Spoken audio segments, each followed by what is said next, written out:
Hello बच्चों, let's see this question. The question says transparency is the most important feature of democracy. Analyze. Transparency जो है वो democracy का सबसे important feature है। इस स्टेटमेंट को हमें एनालाइज करना है। तो सबसे पहले तो हम ट्रांसपेरेंसी की ही डेफिनेशन देखते हैं।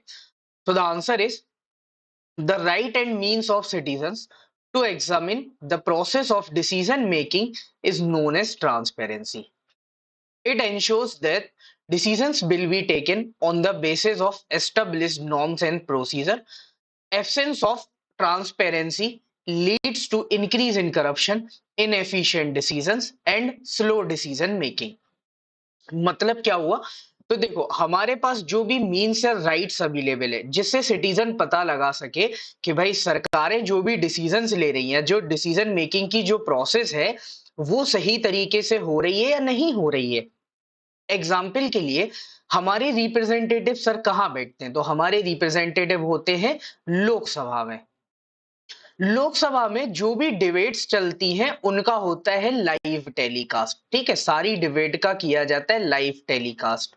लोकसभा का न्यूज चैनल है, उस पे आप ये लाइव टेलीकास्ट देख सकते हो। इन लाइव टेलीकास्ट में आप ये डिबेट सुन सकते हो। इनसे आपको पता लगता है कि जो डिसीजंस हैं वो करेक्ट मैनर में लिए गए हैं या नहीं है। ठीक है, तो आपका राइट है यहाँ पे कि जो भी इंफॉर्मेशन है उसको आपको जानना है। तो इसको बोलते हैं राइट टू इंफॉर्मेशन। ठीक है, ये आपका एक राइट है कि जो भी डिसीजंस हो रहे हैं उसकी आपके पास प्रॉपर इंफॉर्मेशन होनी चाहिए। तो पहला आपका राइट टू इंफॉर्मेशन है। दूसरा, ये इंफॉर्मेशन आप तक पहुंचे इसके लिए आपके पास मीन्स भी अवेलेबल होना चाहिए। तो यहाँ पे मीन्स क्या हो गया?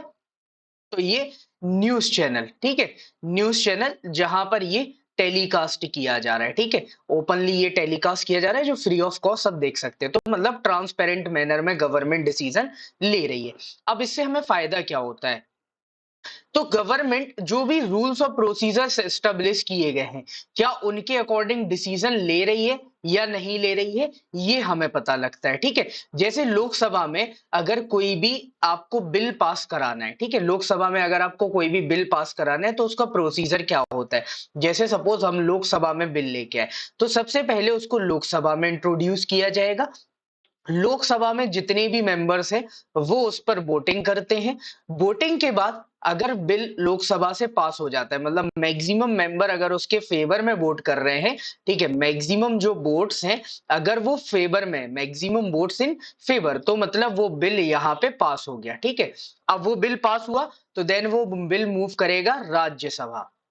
राज्यसभा, अब सेम प्रोसीजर वहां फॉलो होगा, यहां पर भी वोटिंग होगी और मैक्सिमम नंबर में उसके फेवर में आने चाहिए। अब ये फेवर में आ गए तो फिर इसके बाद बिल पर प्रेसिडेंट साइन करेगा और फिर ये बिल पूरे तरीके से पास मान लिया जाएगा। ठीक है, तो ये एक प्रोसीजर है।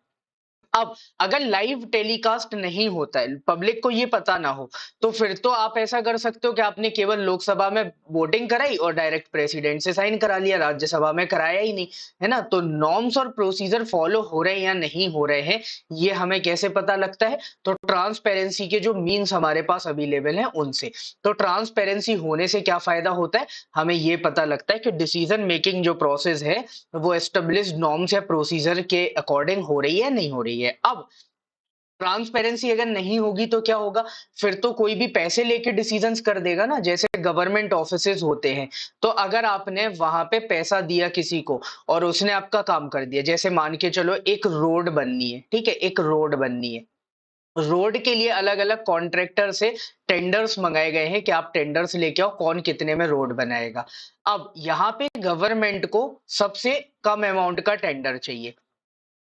अगर गवर्नमेंट ने बोल दिया कि हमें 10 लाख रुपए का टेंडर चाहिए, तो फिर तो कोई भी आके टेंडर दे देगा ना। इंस्टेड ऑफ गवर्नमेंट ने बोला कि आप सारे लोग टेंडर्स भेजो, उसमें से हम डिसाइड करेंगे कि हमें किसको टेंडर देना है। ठीक है, तो अब यहाँ पे मान के चलो 5 लोगों ने टेंडर दिया। अब ये पांचों लोगों ने सेम अमाउंट का अगर टेंडर दे दिया, सबने 10-10 लाख रुपए का टेंडर दिया, फिर गवर्नमेंट क्या करती है? यहाँ पे लॉटरी सिस्टम होता है। लॉटरी सिस्टम मतलब 5 लोगों के नाम की पर्ची डाली जाएगी, जिसके नाम की भी पर्ची निकल गई उसको टेंडर मिल जाएगा। तो यहाँ पे तो करप्शन बिल्कुल नहीं। लेकिन अब इनमें से ऐसा हो जाए कि ये ट्रांसपेरेंट मैनर में ना हो, ये लॉटरी वाला सिस्टम ट्रांसपेरेंट मैनर में ना हो, इनमें से कोई एक लोग यहाँ पे गवर्नमेंट को पैसे दे दे, ठीक है, जो भी ऑफिसर वहां पे बैठा हुआ है उसको पैसे दे दे और वो पांचों पर्ची पे एक ही का नाम लिख दे, तो फिर यहाँ पे तो करप्शन हो गया, ठीक है। करप्शन हुआ तो मतलब यहाँ पे क्या है, ट्रांसपेरेंसी जैसे ही चलेगी वहां से करप्शन इंक्रीज हो गया। दूसरा क्या है, अब जिसने ये टेंडर लिया है, अगर वो पैसे खिला रहा है, तो फिर बाद में अब यहाँ पे इसने मान के चलो 1 लाख रुपीस यहाँ पे करप्शन में दिए, 10 लाख रुपए में काम होना है। अब 10 लाख में काम होना है, 1 लाख इसने रिश्वत दे दी, तो ये कहीं न कहीं से तो उस 1 लाख को कमाने की कोशिश करेगा ना।